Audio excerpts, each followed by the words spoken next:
ꯊꯥꯒꯠꯆꯔꯤ ꯑꯩꯒꯤ ꯅꯍꯥꯁꯤꯡꯒꯤ ꯈꯣꯡꯊꯥꯡꯗ ꯊꯥꯒꯠꯆꯔꯤꯕ ꯃꯤꯌꯥꯝꯒꯤꯗꯃꯛꯇ ꯇꯧꯖꯔꯤꯕ ꯊꯕꯛ ꯊꯧꯔꯝꯁꯤꯡꯁꯨ ꯇꯥꯏꯕꯪ ꯃꯄꯨꯅ ꯆꯥꯟꯕꯤꯕ ꯑꯣꯏꯅꯕꯒꯤꯗꯃꯛꯇ ꯇꯥꯏꯕꯪ ꯃꯄꯨꯗ ꯈꯨꯔꯨꯝꯖꯕ ꯑꯗꯨꯝꯂꯕ ꯃꯩꯔꯥꯒꯤ ꯃꯁꯛ ꯑꯣꯏꯔꯕ ꯃꯥꯡꯗ ꯂꯩꯔꯤꯕ ꯂꯦꯝꯞꯁꯤꯡꯁꯤ ꯗꯤꯒꯤꯇ꯭ꯔꯤꯁ ꯃꯦꯝꯕꯔꯁꯤꯡꯅ ꯄꯨꯟꯅ ꯑꯃꯨꯛꯇꯪ ꯂꯥꯏꯠ ꯑꯞ ꯇꯧꯕꯤꯅꯕ ꯅꯧꯅ ꯊꯥꯒꯠꯆꯔꯤ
ꯊꯥꯒꯠꯆꯔꯤ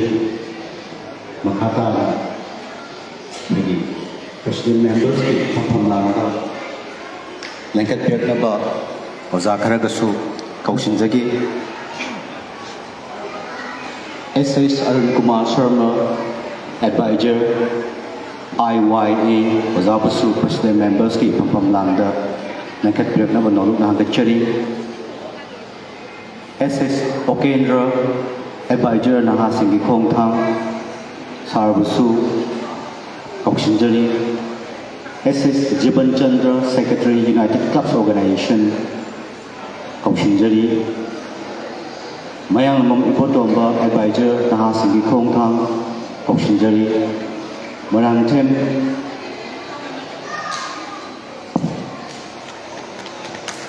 ꯃꯅꯤꯆꯟꯗ꯭ꯔ ꯁꯦꯀ꯭ꯔꯦꯇꯔꯤ ꯌꯨꯠ ꯌꯨꯅꯤꯌꯟ ꯀ꯭ꯂꯕ ꯂꯦꯡꯈꯠꯄꯤꯔꯛꯅꯕ ꯍꯪꯒꯠꯆꯔꯤ CH ꯀꯜꯄꯅꯥ ꯀꯟꯚꯦꯅꯔ ꯏꯃꯥꯁꯤꯡꯒꯤ ꯑꯄꯨꯟꯕ ꯏꯃꯥꯒꯤ ꯂꯨꯞ ꯀꯛꯆꯤꯡ ꯃꯦꯗꯥꯝꯕꯨꯁꯨ ꯄ꯭ꯔꯁꯤꯗꯦꯟ ꯃꯦꯝꯕꯔꯁꯀꯤ ꯐꯝꯐꯝ ꯂꯥꯡꯗ ꯂꯦꯡꯈꯠꯄꯤꯔꯛꯅꯕ ꯅꯧꯅ ꯍꯪꯒꯠꯆꯔꯤ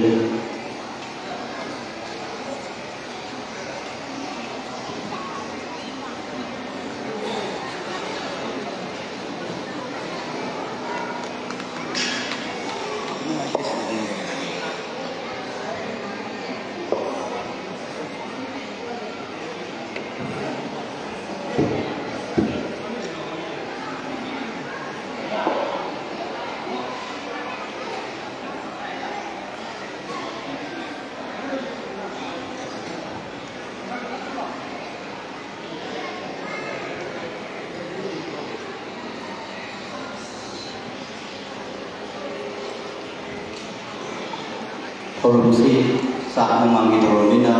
ꯀꯩꯁꯨ ꯌꯥꯝꯅ ꯁꯥꯡꯕ ꯊꯧꯔꯝ ꯑꯣꯏꯔꯁꯨ ꯑꯣꯏꯔꯣꯏ ꯍꯥꯏꯅ ꯈꯜꯂꯤ ꯑꯗꯨꯕꯨ ꯇꯉꯥꯏꯐꯗꯅ ꯑꯩꯈꯣꯏ ꯄꯨꯟꯕꯅꯤꯅ ꯀꯔꯤ ꯀꯔꯤꯅꯣ ꯈꯔꯗꯤ ꯄꯨꯛꯅꯤꯡ ꯄꯥꯎꯃꯤꯟꯅꯕ ꯇꯥꯟꯅꯃꯤꯟꯅꯕ ꯑꯗꯨꯒꯤ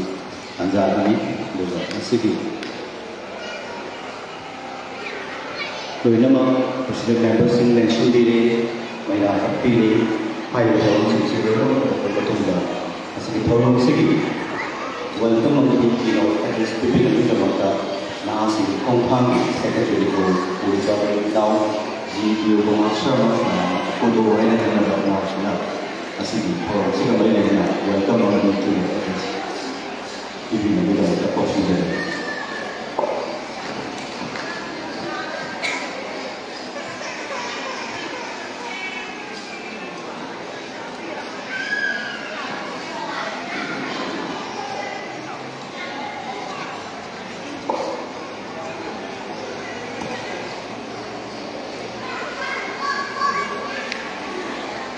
Hello.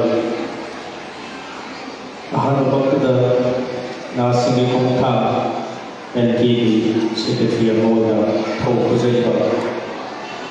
ay sagi ni Kudu Sharma Lapili Bakuna Makpu NKD Makedi ikay paglawansuri na nasigi nahasigi kongthang na anilang subo ay napangkog sa ba sa kubo si Taulang Moy na si relief camp na layba pagsing manunggi inmexing diway ba ngon sa kubo ni Taulang Moy na sinja ba Taulang sila mapungpahan bigyan niya na ko na hazel ko matang na araw-araw yaya gabi pa Kapsing PSP Superintendent of Police Madam Riyatastin Laisham MPS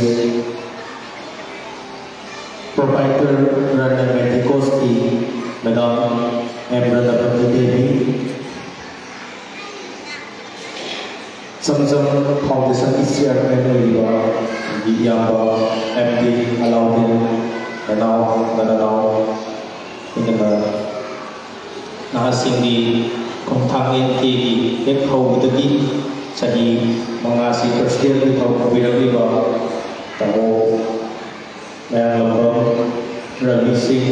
Loyalada Taksim Bazar Business Welfare Association di presiden di tau birang baba Kong Rajendro Loyalada punna makasih Loyalada Taksim di teman-teman SPC yang di advisory committee Yozasan agar sumati ba di medicine volunteers committee aduga NTD members itu ay roadshow masigi program asi ko kani maram kita makta pakto kanu ay di asi badi ko isali family se andar sako sa de maram di bumok le ta na maram sa ko de adugo Kung gusto nung ay pawag suna yung layla amati sabi yung may tatupin ka ba yung layla yung layla pang na sa hiyan ni makaya na wabing na ba siraw suno mori susapot tuman ang sintagi pagsing sila ay ko'y ka family o yung sahi ani yan sila yung nalaban maagyan si isa na yung maru juga teman-teman iyon kaya ama tua bang sa dapat kaya masuyaw makoy sina maya sa ko bisa ka makoy sa ko bisa ka pang ado ka sa ko ng power mo sa pa na ng pause ado na ako'y pamangga chingni tanni teman-teman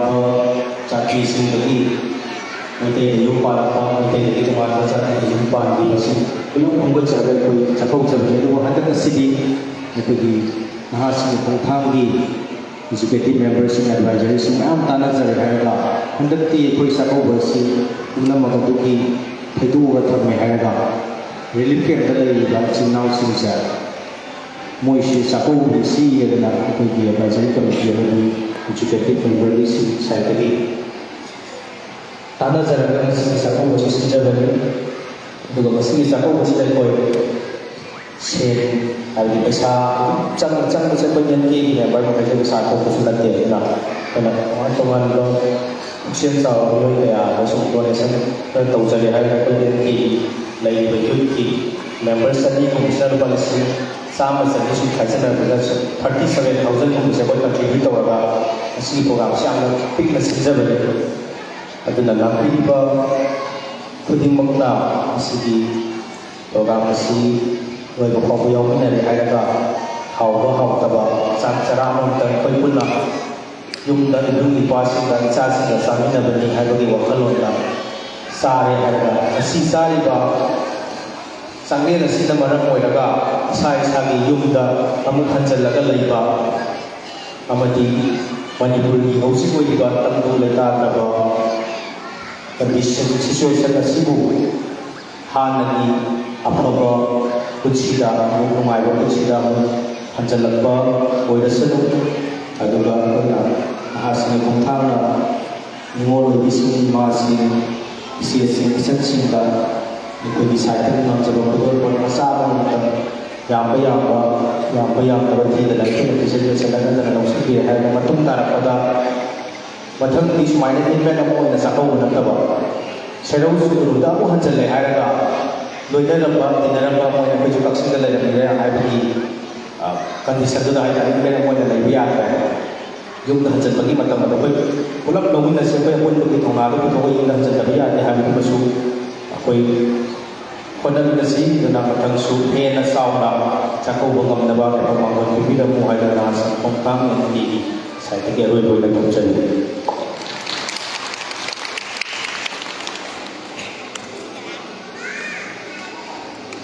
Secretary Nawabu Nagachari Chak Mamamina Tina Tensionaba Ponazaki Chakshu Malay Matasi and How Sumali and Session Hazard Nahasi Kumpala Sijaba Masamar the Miami Koga Tuman from individuals with the namjaba chama chani chawo shi namjaba khara ni zera tembang bi na phabak bi athok ba namjaba ni athok chari ni asi si ni wo sa ko ko si ko ni chama shi da samdana otam lawjana ba na zera ki asi president members na da tension bi ba program kai na zera Kachin Bazaar Business Welfare Association President Ito Pupiliba Rosa and Hamdan as a project of the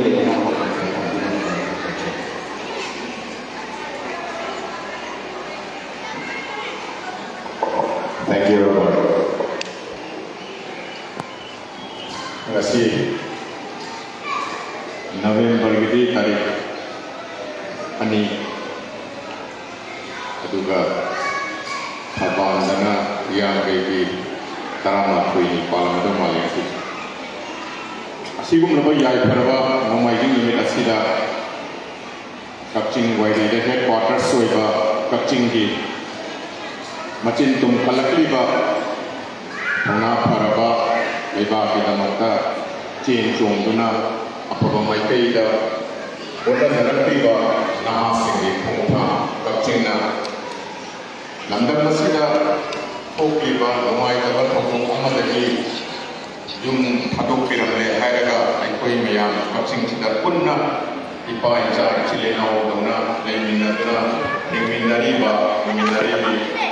Ici Ical Ica Sing Mayambo Kia Maygi Ningwal Jako Ba Aina Pokliba Mapun Masida Leminari Ici Ical Ica Sing Kaya kung nababuchan yung ito na nasipi minum amang mo yung pagdad na kaso Presidente yung ito na lengsing bili ng payo na mapusway upang kaya kung nababuchan Bidok na tsaka miwali na ito niya maski tsaka miwali sa pinisap semua Aduh ay cooking na pong jaba kasigi Orang masigi nungi waiba yang na pong jaba kasi kan ay pong jaba Numai ni sumaina yung nalay kabahay si Toto puding magkayong nanging biragani ano nasi di kapcing ji yung ni lay ba ipuay ibong mayam sina puibu yung na chakaw minari mani ay na pulmin na bagi tungga ipuy mayam pullaga akun bagi wakalo no chen minari kaya ka bagi puki ka toto mayam sibu ipuy na nabalkang tawaka masidegi ipuy na Yunda anda kira mana boleh kan boleh tahu mereka nak berprogram yang melalui waktu untuk boleh Yunda anda membawa itu komunikasi yang ada sini anda berkata program dari sampai nasi mulai amadi mungkin waktu dia koi yang peminat bersih semuanya tokai tahu lagi nasi semuanya koi suai sedikit Mapun sedari kacing wai, pokoi bazar community hall sedari, apa apun dari serta macam-macam sahaja kaya yang tunggal putra pembina kaya banyak juga film yang apa semua kita masih mampu cari kaya apun tangguh leka muaya bahwa mari bermak pada dunia serta masih hanya orang asli bukan saya sendiri orang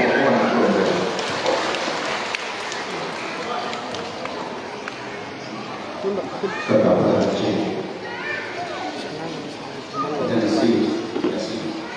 Presiden yang bersih membangun yang juga Boleh seni konstitusi yang menyambut sosok aktivis yang aktif di pasar sekolah jam-jam malam seni sama lebih besar yang dialami dalam seluruh tidak beda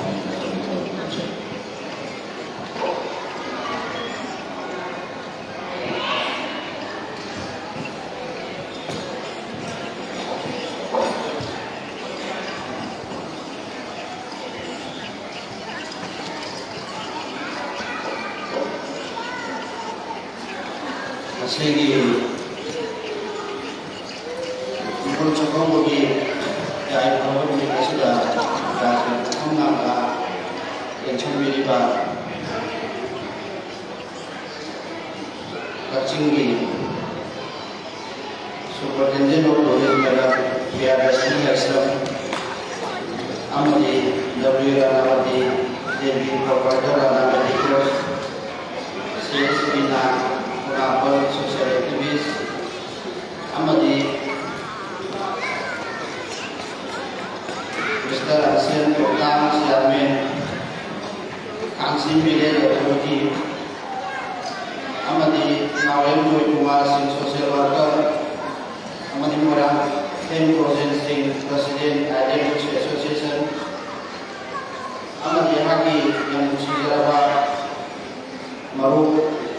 Rabi Myanmar Presiden Hasiki Mukam na Dimulai satu bagi sama kalau masuk bangku pada yogi di das di pengang dari sini di bawah yang memang terjadi terus amat di kata kami di bawah si selima ini akan baik kata bah dimulai buat haka ham atau tikai dan berkusari tasih bagi nasi di tentu mereka bah wah mereka penting bah nasi iman mereka menipugi setiap hari sudah ada istilah suki kuadri coba dibuat satu hai orang masih anak mama jadi setiap seni sudah mampu berhubungan nanti yang dua apa pian apa yun apa ayam sudah kalau berada ingam apa awal apa mayu Madinah Makkah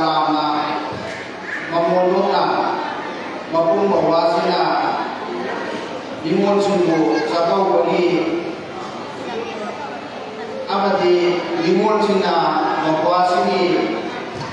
karena tawagi kalau masih pangku kai hayo ayu sina naiba mayang masih ibu awal masih mayu dari mayang masih kandu pada mamuluna pangku tasya waktu egoisi hujung si koi juga situation sudah Manipur ki IDP sina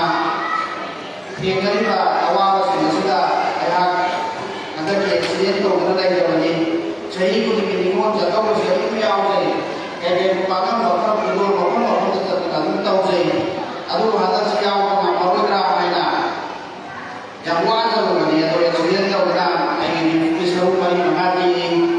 atau yang ini disuruh sedih atau apa pun jelas sudah kata yang ini kita orang warga yang anak kata dua kamu mustahil jauh lagi itu banyak apa yang ini kita orang warga karena dia terpanggung pada tinggi kalau mesti aku yang lebih bagus punya mana hadir aku ada hasil ꯈꯣꯡꯊꯥꯡꯕꯨ ꯍꯥꯏꯅꯤꯡꯉꯥꯏ ꯂꯩꯇꯅ ꯊꯥꯒꯠꯄ ꯐꯣꯡꯗꯣꯛꯆꯔꯤ ꯃꯈꯥ ꯇꯥꯕꯗꯁꯨ ꯁꯤꯒꯨꯝꯕ ꯊꯧꯔꯝꯁꯤꯡ ꯑꯁꯤ ꯃꯄꯨꯡ ꯐꯥꯅ ꯇꯦꯛꯇ ꯀꯥꯏꯗꯅ ꯑꯅꯥ-ꯑꯌꯦꯛꯇꯒꯤ ꯀꯥꯏꯊꯣꯛꯄ ꯌꯥꯎꯅ ꯉꯝꯍꯟꯕꯤꯕ ꯑꯃꯁꯨꯡ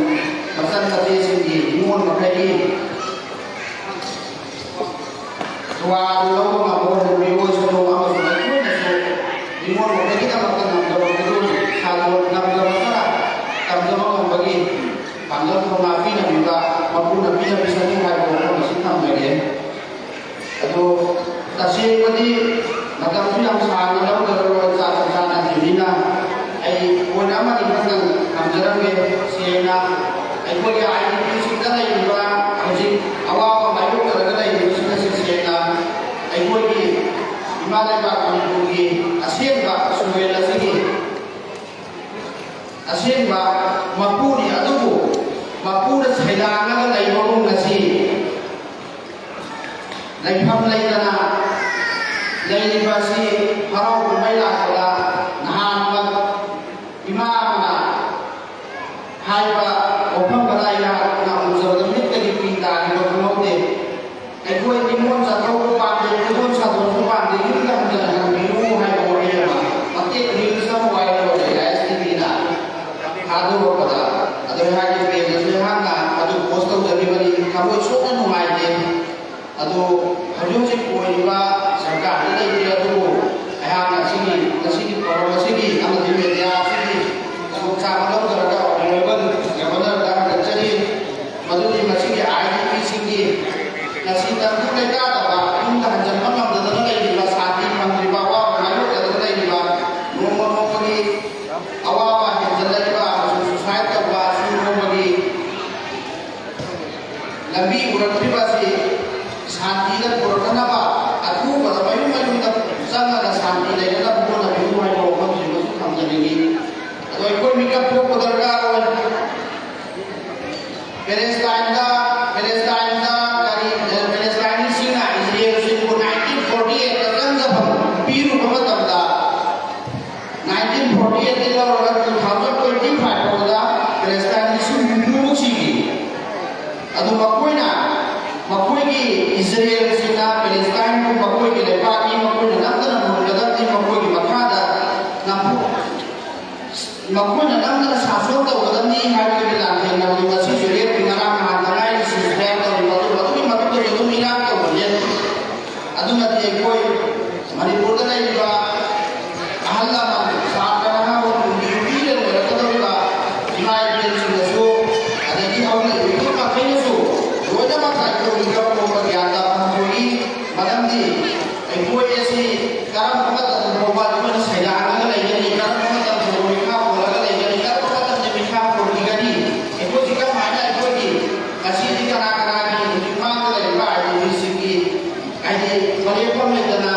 ꯁꯩꯗꯥꯡꯉꯒ ꯂꯩꯔꯤ ꯑꯗꯣ ꯑꯩꯈꯣꯏꯒꯤꯁꯨ ꯀꯔꯝꯕ ꯃꯇꯝꯗ ꯑꯣꯏꯒꯅꯤ ꯍꯥꯏꯕ ꯉꯝꯗꯦ ꯑꯗꯨꯅꯗꯤ ꯑꯩꯈꯣꯏ ꯌꯥꯝ ꯆꯦꯛꯁꯤꯟꯅꯉꯥꯏ ꯑꯃꯁꯨꯡ ꯄꯔꯥ ꯑꯣꯏꯅꯉꯥꯏ ꯗꯔꯀꯥꯔꯅꯤ ꯑꯗꯨꯗꯨꯅ ꯇꯦꯟꯁꯜꯂꯕꯗ ꯁꯦꯡꯅ ꯑꯩꯅ ꯁꯪꯁꯥꯔꯗ ꯈ꯭ꯋꯥꯏꯗꯒꯤ ꯍꯦꯟꯅ ꯀꯤꯕ ꯄꯣꯠꯁꯤ ꯀꯔꯤꯅꯣ ꯍꯥꯏꯔꯒꯗꯤ ꯅꯤꯉꯣꯜ ꯑꯣꯏꯕꯁꯤꯡꯅ ꯇꯧꯕ ꯄꯥꯞ ꯁꯥꯁꯤꯡ ꯑꯗꯨꯅ ꯃꯄꯨꯡ ꯃꯧꯄ꯭ꯋꯥ ꯑꯣꯏꯕ ꯑꯩꯈꯣꯏꯒꯤꯗꯃꯛꯇ ꯇꯧꯔꯤꯕ ꯑꯩꯈꯣꯏꯒꯤ ꯂꯝꯖꯥꯎꯁꯤꯡ ꯇꯧꯅꯤꯡꯉꯣꯒ ꯑꯗꯨꯅ ꯑꯩꯈꯣꯏꯒꯤꯗꯃꯛꯇ ꯃꯄꯨꯗ ꯅꯤꯕꯤꯌꯨ ꯑꯩꯈꯣꯏꯒꯤ ꯊꯣꯛꯄ ꯆꯠꯄꯗ ꯑꯩꯈꯣꯏꯅ ꯇꯧꯕ ꯊꯕꯛ ꯊꯧꯔꯝ ꯈꯨꯗꯤꯡꯃꯛꯇ ꯃꯥꯏ ꯄꯥꯛꯍꯟꯕꯤꯌꯨ ꯍꯥꯏꯕ ꯋꯥꯐꯝ ꯄꯤꯅꯕꯤꯌꯨ ꯑꯃꯁꯨꯡ ꯑꯩꯈꯣꯏ ꯄꯨꯝꯅꯃꯛ ꯃꯤꯀꯞ ꯊꯣꯛꯃꯤꯟꯅꯁꯤ ꯑꯩꯈꯣꯏ ꯅꯨꯡꯉꯥꯏ ꯌꯥꯏꯐꯅ ꯄꯨꯟꯅ ꯑꯋꯥ ꯅꯨꯡꯉꯥꯏ ꯁꯤꯌꯥꯔ ꯇꯧꯔꯒ ꯍꯤꯡꯃꯤꯟꯅꯁꯤ ꯑꯩ ꯍꯧꯈꯤꯕꯗꯁꯨ ꯑꯗꯨꯝ ꯃꯇꯦꯡ ꯄꯥꯡꯉꯒ ꯑꯩ ꯍꯧꯖꯤꯛ ꯍꯧꯖꯤꯛꯀꯤ ꯑꯣꯏꯕꯁꯨ ꯑꯩ ꯉꯁꯤꯒꯤ ꯊꯧꯔꯝꯁꯤꯒꯤꯗꯃꯛꯇ ꯑꯩꯍꯥꯛꯀꯤ ꯁꯥꯏꯗꯒꯤ ꯑꯩ ꯂꯤꯁꯤꯡ 10 ꯈꯤꯇꯪ ꯃꯇꯦꯡ ꯄꯥꯡꯖꯔꯝꯒꯦ ꯌꯥꯝꯗꯤ ꯋꯥꯔꯧꯕꯤꯒꯅꯨ ꯃꯈꯥ ꯇꯥꯕꯗꯁꯨ ꯑꯩ ꯃꯇꯥꯡ ꯃꯇꯝ ꯆꯥꯕꯗ ꯑꯩ ꯍꯦꯟꯗꯣꯛ ꯊꯣꯏꯗꯣꯛꯅ ꯌꯥꯝꯅ ꯆꯥꯎꯅ ꯃꯇꯦꯡ ꯄꯥꯡꯕ ꯉꯝꯕ ꯍꯥꯏꯕꯗꯨ ꯑꯣꯏꯖꯒꯦ ꯑꯗꯣ ꯑꯩꯈꯣꯏ ꯄꯨꯝꯅꯃꯛ ꯏꯃꯥ ꯂꯩꯕꯥꯛ ꯃꯅꯤꯄꯨꯔ ꯑꯁꯤ ꯁꯥꯟꯇꯤ ꯑꯣꯏꯅ ꯑꯃꯨꯛꯇꯪ ꯅꯨꯡꯉꯥꯏ ꯌꯥꯏꯐꯅ ꯇꯪꯗꯨ ꯂꯩꯇꯥꯕ ꯄꯨꯟꯁꯤ ꯍꯥꯏꯕꯗꯨ ꯍꯤꯡꯃꯤꯟꯅꯔꯁꯤ ꯍꯥꯏꯕ ꯋꯥꯐꯝꯁꯤ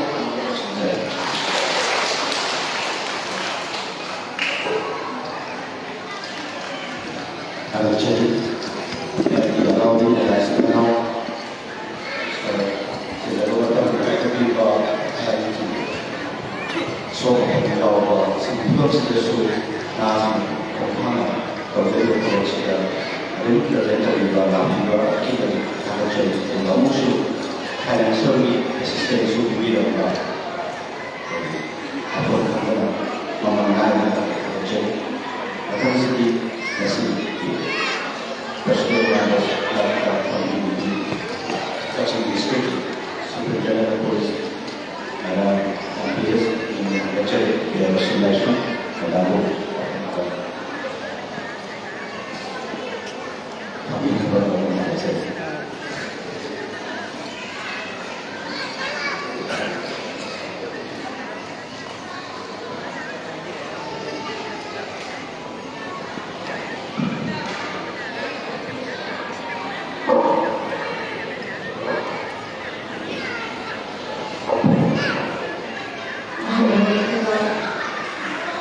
ꯁꯤꯒꯨꯝꯕ ꯒꯣꯕꯔꯃꯦꯟ ꯇꯧꯕ ꯈꯨꯔꯨꯝꯖꯔꯤ ꯑꯗꯨꯅ ꯉꯁꯤ ꯑꯩꯈꯣꯏꯒꯤ ꯀꯛꯆꯤꯡꯒꯤ ꯅꯍꯥꯁꯤꯡꯒꯤ ꯈꯣꯡꯊꯥꯡꯅ ꯁꯤꯜꯂꯥꯡꯅ ꯄꯥꯡꯊꯣꯛꯂꯤꯕ ꯑꯩꯈꯣꯏꯒꯤ ꯀꯛꯆꯤꯡ ꯔꯤꯂꯤꯐ ꯀꯦꯝꯞꯇ ꯂꯩꯔꯤꯕ ꯑꯩꯈꯣꯏꯒꯤ ꯅꯤꯉꯣꯜꯁꯤꯡꯒꯤ ꯑꯣꯏꯕ ꯑꯗꯨꯒꯨꯝꯕ ꯅꯤꯉꯣꯜ ꯆꯥꯛꯀꯧꯕꯒꯤ ꯊꯧꯔꯝ ꯑꯁꯤꯒꯤ ꯑꯩꯈꯣꯏꯒꯤ ꯐꯪꯁꯟꯁꯤꯒꯤ ꯗꯥꯏꯁꯇ ꯌꯦꯡꯁꯤꯟꯕꯤꯕ ꯂꯣꯏꯁꯤꯟꯕꯤꯕ ꯍꯥꯏꯕꯗꯨ ꯃꯇꯤꯛ ꯆꯥꯔꯕ ꯑꯣꯜ ꯗꯤꯒꯅꯤꯇꯔꯤꯁ ꯑꯣꯏꯕ ꯍꯥꯏꯕ ꯈꯨꯔꯨꯝꯖꯔꯤ ꯍꯥꯏꯕ ꯂꯧꯖꯔꯤ ꯂꯣꯏꯅꯅ ꯃꯔꯨꯑꯣꯏꯕ ꯉꯁꯤꯒꯤ ꯊꯧꯔꯝ ꯑꯁꯤꯒꯤ ꯌꯥꯝꯅ ꯑꯩꯈꯣꯏꯒꯤ ꯁ꯭ꯄꯦꯁꯦꯜ ꯑꯦꯇꯦꯟꯁꯟ ꯑꯣꯏꯕ ꯍꯥꯏꯇꯥꯔꯦ ꯔꯤꯂꯤꯐ ꯀꯦꯝꯞꯇ ꯂꯩꯔꯤꯕ ꯃꯤꯑꯣꯏꯁꯤꯡ ꯃꯌꯥꯝ ꯑꯃ ꯑꯩꯈꯣꯏꯒꯤ ꯏꯃꯥ ꯏꯅꯦ ꯏꯗꯣꯜ 이제 전 나왔어요. 아마 내가 공부수, 내가 공부를 공부수, 내가 논제리, 내가 논제리 논제리가 다시 돌아가시고 공부하는 그것도 나타나는 애들과 invitees, guests, 방송, media, 애들과 보이지 나왔어요. 그러면 공부하는 순간 논제리, 내가 논제리. 하는 것들가 대학가 가중기 나왔으니 공부하고 아이들에게 대답하고 동동체인 지금과 여러 가지가 중국성 나무들과 지금 어려워 지금 동자로 생각이 어려웠자 동체인 다시 나머지 공부하고 지금과 이모를 전문으로 보려고 Terus baru yang vaksin desa ini yang biasa. Apa jalan-jalan ini 2022 yang hormona ini stage jalan-jalan yang hormona lebih public situation sekarang hormona UK kalau anda baru UK खरगी सुमायना लेनिबा माइबे की चुनाव से ma'am सिद्धमक्ता सिगुबा initiative अमल लौना यो जाबोबगी थरबो पाथोपसी यामना भावा अदुगा यामना सु थागतना लेबो थामनी तसेंगवा मे ओमदे की the states are two states, there's other people but you mind about the company. Including the states are Sumba, you mind about the violence, you will go to Sumba conflict. See, openly, I say, come with it. When you can come with it, Manipur say, Jan, India, super. Pangalaman tayo ng mga community pangalaman sila kasi tayo mga ay ko yung isa asip ng pili na ko itong sila na mga la panaman kasi ay ko lalo na may taba kasi kung ba situation naman kasi ba po mamala kasi ko yung ito kung kasi diba tungkol kasi ito kung matunggali Jadi channel su ama phai chap chap politic jaga oi bahar kare fringe jaga se adagi phai ne ram ya ta thok ki jaga se bidati adu ki mati yang ne mai ta ba awa ba ko ma oi ki adu na thai pa ha ki na se ba chelak ko lo na phai ka da lenga ki sai ti su apoi lokhat tham khopa Kaya kapag ama local to na laki, relief camps na laiba, IDPs, may sige, kung welfare nila magta activities naman, so pangtok to na laki. Ito kasi, kung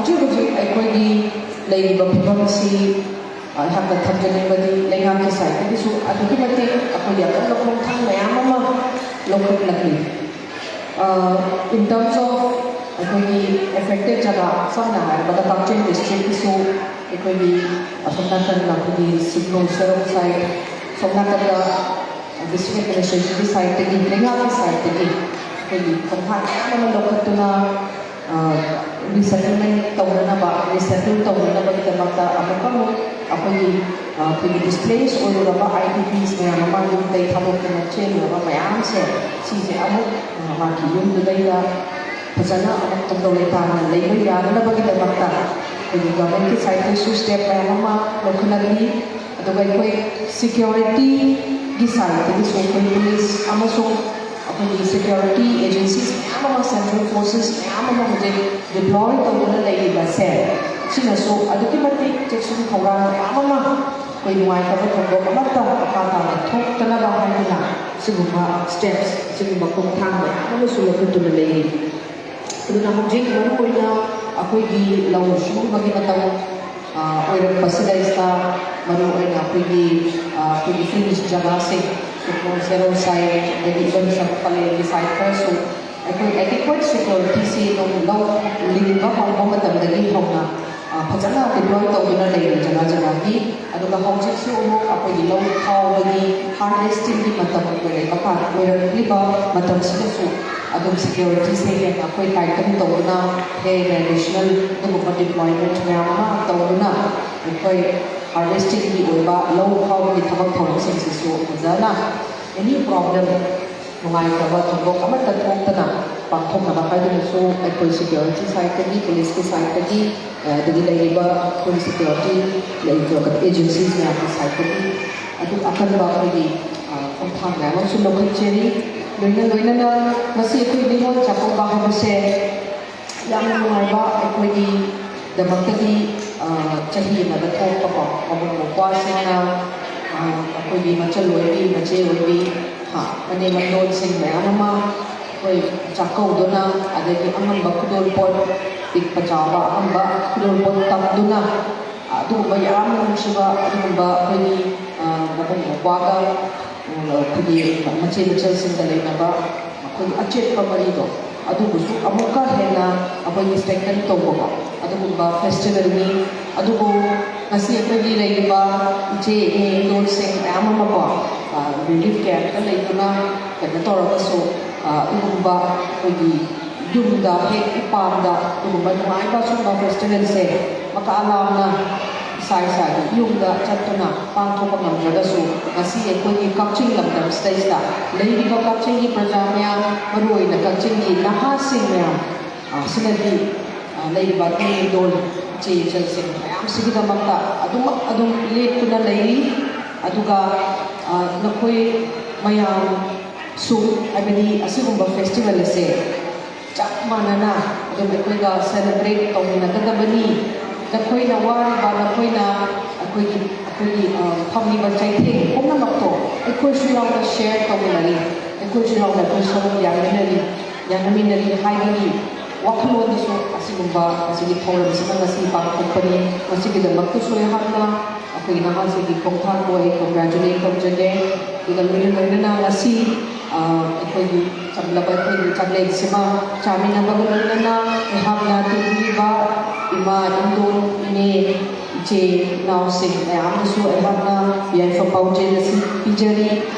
ishwari mafam dasu hamna kurumjari hojik leiba pulang sidagi relief camp ase vacate tawraga yamna thuba matamda sa gilumda athuba matamda hamjinduna akogi manipur bomba sidaista adu manungai taba thongdo thoklibato madu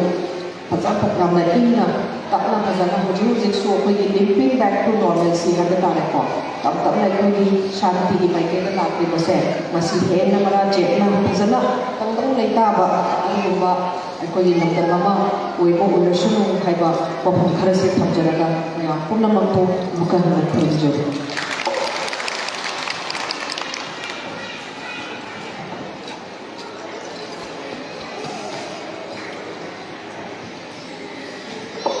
मेरा मुद्दा बच्चे की मतलब वैसे लगे तो रे तावा तो मका है अंचल लगे ताम नाम मतलब तंजा दूसरो रे पिक बनोगी बना माया दूसरो यावी तो कोई निवलो बिसी मास में चेसी चल सेगा कोई ना डिस्ट्रिक्ट कच्ची डिस्ट्रिक्ट की कोई बिसी तो कोई अब तो ही ना से फोन थांग ꯃꯦꯝꯕꯔꯁꯤꯡ ꯑꯩꯈꯣꯏ ꯌꯥꯝ ꯇꯣꯏꯅ ꯎꯅꯖꯩ ꯑꯗꯨꯒ IDPꯁꯤꯡꯁꯤꯒꯤ ꯗꯤꯁꯇ꯭ꯔꯤꯛꯁꯤꯗ ꯂꯩꯔꯤꯕ ꯃꯅꯤꯄꯨꯔꯗ ꯂꯩꯔꯤꯕ IDPꯁꯤꯡꯁꯤꯒꯤ ꯌꯥꯏꯐꯅꯕ ꯀꯔꯤ ꯇꯧꯁꯤꯒꯦ ꯇꯧꯕ ꯌꯥꯕ ꯇꯧꯕꯤꯌꯨ ꯍꯥꯏꯕꯅꯆꯤꯡꯕ ꯑꯩꯈꯣꯏ ꯌꯥꯝ ꯇꯣꯏꯅ ꯑꯄꯤꯜ ꯇꯧꯏ ꯉꯁꯤꯃꯛ DCC ꯌꯥꯎꯕꯤꯌꯨꯅ ꯍꯥꯏꯖꯕꯅꯤ ꯁꯨꯝꯕ ꯊꯧꯔꯝ ꯁꯤꯜꯂꯤꯕꯁꯤ ꯃꯍꯥꯛ ꯅꯣꯂꯦꯖ ꯂꯩ ꯃꯍꯥꯛꯀꯤ ꯄ꯭ꯔꯥꯏꯌꯔ ꯁ꯭ꯀꯦꯗꯨꯜ ꯂꯩꯕꯅ ꯃꯔꯝ ꯑꯣꯏꯔꯒ ꯌꯥꯎꯗꯕꯅꯤ ꯑꯩꯈꯣꯏ ꯌꯥꯝ ꯀꯟꯅ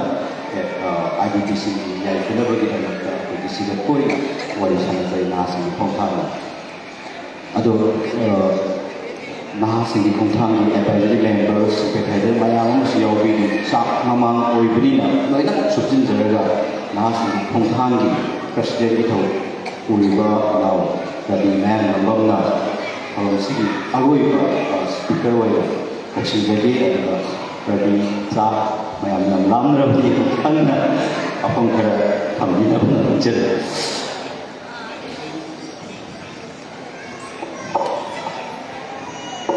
ai đây nào ngồi nghĩ gì cả camera được thấy là thầm đi đâu mà vì mà mình làm là bao để mình phải xin số mà nó thầm đi bao cha vào là bao để đi nhau vào ngang gì sang làm mình cái thầm này là nó sẽ cái bài sau là tiền xin là gì vậy nè người là bài nó tôi biết qua rồi mà được này ai sẽ làm chẳng là cái rồi Asi yang kami musibah diminum hari hari, yang pertama ini nabi Muhammad tadi kami mengaji asi, kau orang yang beri yang orang pun ini mana kau, siapa orang orang macam ni kau, nak cakap kau thang senjata asi, aku yang kedua senjata macam nanti asi. Aku imam na mencintai dignitary sindi sahaja ketua lebih dari sepuluh aku nahas di kota aku dan lain sebagainya sih jaga masih kita aku masih orang kalau masih ada orang yang atau berdiri jadi saya masih malu dengan sendiri pak nonton tamu saya yang memakai awal ya tinggi juga ekor di sisi nanti orang ada beri lagi dua orang siapa tunggak mengansau saat ubirga wan tinggi siang juga aku baca juga masih juga menunggu dari orang yang aku kalau cari siapa orang mesti sila bersila itu pada tu kami kerja kami mandi ayat tiada benda yang jadi orang kami cinta yang kita bersih Mungkin ibu session dah ada lagi. Ayah kita ini satu orang si ayah di surga, akhir dari negara. Atu mengenai ibu bapa yang ada, apa yang saya jawab yang ada asal. Aku ini sudah pun lagi, yang ada di dalam tempat tertentu. Atu yang asal. Atau pakanan apa yang ayah kita ada. Dalam apa hanya serba. Sesuatu yang saya sendiri cari dari Yang kita berikan yang ini bersama hajar kata mungkin apa aku paling aku sendiri pada tiada sih lagi kita mau menjadi menjadi aku Ranan Tikoski pemain sendiri dalam musim menjadi kita Tunjari harga mengenai tunjara ini, hospital itu sendiri bah, aku jadi advisory, ada lokal sini, sangat apa, awal apa, hogan kumpul bagi kata macam mana, kumno kumpul bagi, kumno nak kau mengucapkan